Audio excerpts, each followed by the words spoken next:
Comment fonctionne l'impôt sur le revenu? Comment est-il calculé? Eh bien, c'est ce que je vous propose de voir ensemble dans la vidéo d'aujourd'hui.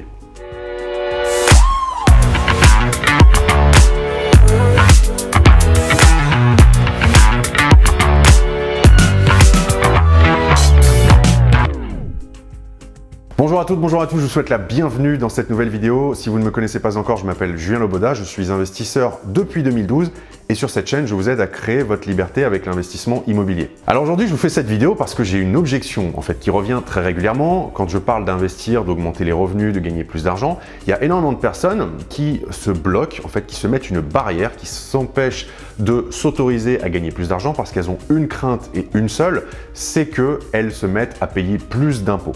Elles ont l'impression que si elles gagnent plus d'argent, d'un coup, elles vont payer tellement d'impôts que ça n'en vaudra plus le coup et que, au bout du compte, mis bout à bout, il leur restera moins d'argent qu'avant d'avoir augmenté leurs revenus. Et cette crainte, elle revient souvent parce qu'il y a une erreur qui est souvent faite par les gens qui s'intéressent un petit peu au fait d'augmenter les revenus, c'est le fameux système de la fiscalité française qui fonctionne par tranche d'imposition. Il faut savoir que dans la fiscalité française, en fonction de l'argent que vous gagnez, eh bien, vous n'allez pas être imposé au même taux. Mais l'erreur qui est souvent faite par beaucoup de personnes, c'est de penser que quand elles changent de tranche, donc quand leur TMI, leur tranche marginale ou taux marginal d'imposition change, eh bien que ce nouveau taux va s'appliquer à l'intégralité de leurs revenus. Alors que c'est pas du tout comme ça que ça fonctionne. Mais ce qui se passe en réalité, c'est que, je vous le disais, vos revenus vont être imposés selon différentes tranches et c'est seulement la part des revenus qui correspond à la tranche en question qui va être imposé à ce fameux taux, et ça ne va pas être l'intégralité de vos revenus. Et donc au moment où je tourne cette vidéo, donc j'ai noté les tranches. Aujourd'hui, eh bien jusqu'à 10 064 €, vous payez 0% d'impôt. De 10 065 à 25 659, vous êtes à 11% d'imposition. De 25 660 à 73 369, vous êtes à 30%. De 73 370 à 157 806, eh bien vous êtes à 41% d'imposition. Et au-delà de 157 807 € de revenus annuels net imposables, eh bien vous êtes imposé à 45%. Et je vous propose qu'on prenne deux exemples parce que ce sera beaucoup plus parlant que de vous faire toute la théorie du monde. Et vous allez voir, enfin, en tout cas j'espère que vous y verrez un peu plus clair, c'est pas si compliqué que ça. Donc, en fait, on va prendre un exemple tout simple. Imaginons quelqu'un qui gagne 20 000 € par an. Eh bien, beaucoup de personnes qui font l'amalgame et qui pensent que la tranche d'imposition s'applique à l'intégralité des revenus pensent qu'elles vont payer donc 11% d'impôt, puisque à 20 000 on est dans la tranche des 11%. Et bien beaucoup de personnes pensent qu'elles vont payer 11% d'impôt sur 20 000 €, et donc ce qui nous fait 2 200 €. Mais dans les faits, c'est pas comme ça que l'impôt est calculé. En réalité, ce qui va se passer, c'est que de 0 à 10 064 €, eh bien ces personnes vont payer 0%, donc 0 € d'impôt. Et ensuite, il va rester une tranche donc de 10 065 € à 20 000 €, ce qui nous fait 9 935 € qui, eux, vont être imposés donc au taux de 11%, ce qui fait en fait 1092,85 € d'impôt. Et donc c'est vrai que si vous faites partie des personnes qui se disent que, qui avaient cette croyance de croire que le nouveau taux d'imposition va s'appliquer à l'intégralité des revenus, eh bien effectivement, dans ces conditions, on pourrait se dire que on peut gagner plus et finalement qu'il nous reste moins à la fin. Mais c'est pas comme ça que ça fonctionne. Le principe, c'est quand même que si vous payez plus d'impôts, c'est que vous en avez gagné plus et qu'il vous reste malgré tout plus d'argent à la fin. Donc reprenons un autre exemple. Les revenus passent de 20 000 à 26 000 €. On va dire que vous avez investi, vous avez un investissement qui vous rapporte 6 000 € par an, donc vos revenus ils sont passés à 26 000 €. Et donc vous allez forcément changer de TMI, de tranche marginale d'imposition, et vous allez donc passer de 11 à 30% de TMI.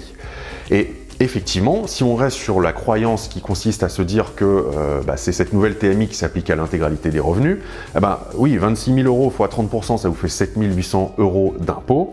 Donc avant, quand vous gagnez 20 000 €, il vous restait 18 907 € et 65 centimes à l'année, alors que là, il vous resterait que 18 200 €. Donc effectivement, dans ces conditions, ce serait pas intéressant, mais je vous rassure, l'impôt, encore une fois, ne fonctionne pas comme ça, heureusement d'ailleurs. Et dans les faits, ce qui va se passer, c'est que vous allez payer de 0 à 10 064 €, eh bien 0 € d'impôt.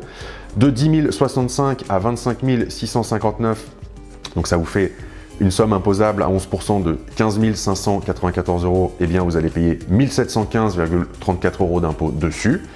Et il reste à la fin de 25 660 à 26 000, donc ça fait 340 € qui, eux, sont imposables à cette nouvelle tranche d'imposition donc de 30%. Et là, ça nous fait donc 102 € sur cette tranche-là.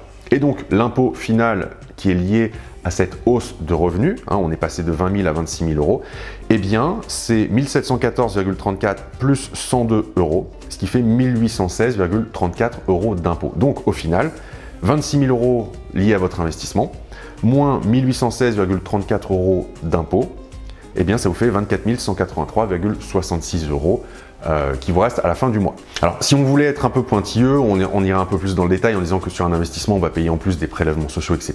Bien sûr, là je prends le but de la vidéo, là c'est vraiment de vous expliquer comment fonctionne l'impôt sur le revenu, pas de rentrer dans les détails de comment va être imposé tel revenu ou tel revenu immobilier. C'est vraiment de comprendre le fonctionnement de l'impôt sur le revenu une bonne fois pour toutes. Donc en conclusion, vous voyez que chaque nouvel euro que vous gagnez eh bien, est imposé à un taux qui est différent. Alors après, c'est vrai qu'il y a des tranches à 41 et à 45% au moment où je tourne cette vidéo. On peut légitimement se questionner sur le bien fondé d'une tranche à 45% parce que vous vous dites que passer un certain seuil de revenus, donc c'est plus de 150 000 à l'année, chaque nouvel euro que vous gagnez va être taxé quasiment à la moitié. Donc c'est vrai qu'il y a de quoi se poser des questions. Donc là, je viens de vous expliquer le fonctionnement global de l'impôt sur le revenu. Maintenant, il va falloir adapter pour être plus précis par rapport au nombre de parts, enfin au quotient familial et donc au nombre de parts que vous avez dans votre foyer. Donc ce qu'il faut faire, c'est vous allez diviser le revenu net imposable de votre foyer par le nombre de parts du quotient familial. Donc par exemple, si vous êtes célibataire sans enfant, vous allez avoir une part.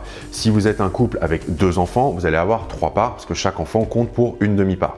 Donc vous prenez votre revenu net imposable, vous le divisez par le nombre de parts, vous appliquez le résultat que vous allez trouver au barème progressif, que je viens de vous expliquer, et ensuite vous allez remultiplier ce résultat, donc l'impôt à payer, par le nombre de parts qu'il y a dans votre foyer fiscal, et ça vous donnera eh bien, le montant total d'impôt sur le revenu que vous allez devoir payer. Voilà ce que je voulais partager avec vous aujourd'hui dans cette vidéo. Donc je sais que la fiscalité ça fait pas rêver grand monde, mais c'est important de bien comprendre comment ça fonctionne. Je suis sûr qu'il y a plein de personnes qui avaient des préjugés sur l'impôt sur le revenu, qui étaient dans le cas que j'ai décrit, alors qu'en fait vous voyez que les choses sont quand même beaucoup moins bloquantes et pénalisantes que ce qu'on peut penser.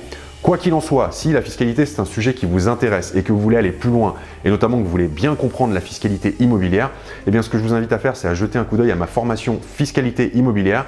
C'est pas le sujet le plus fun, ce que j'ai fait, c'est que je l'ai décortiqué et vulgarisé pour vous, pour que vous puissiez le comprendre de façon simple et savoir où vous mettez les pieds et surtout comprendre comment on fait pour eh bien, économiser plusieurs milliers d'euros d'impôts par an avec votre investissement immobilier. Je vous mets le lien ici et dans la description sous la vidéo. Vous aurez toutes les informations, il n'y a plus qu'à cliquez et allez voir le détail. Merci à vous d'avoir regardé cette vidéo et je vous dis à très vite pour une prochaine. Ciao!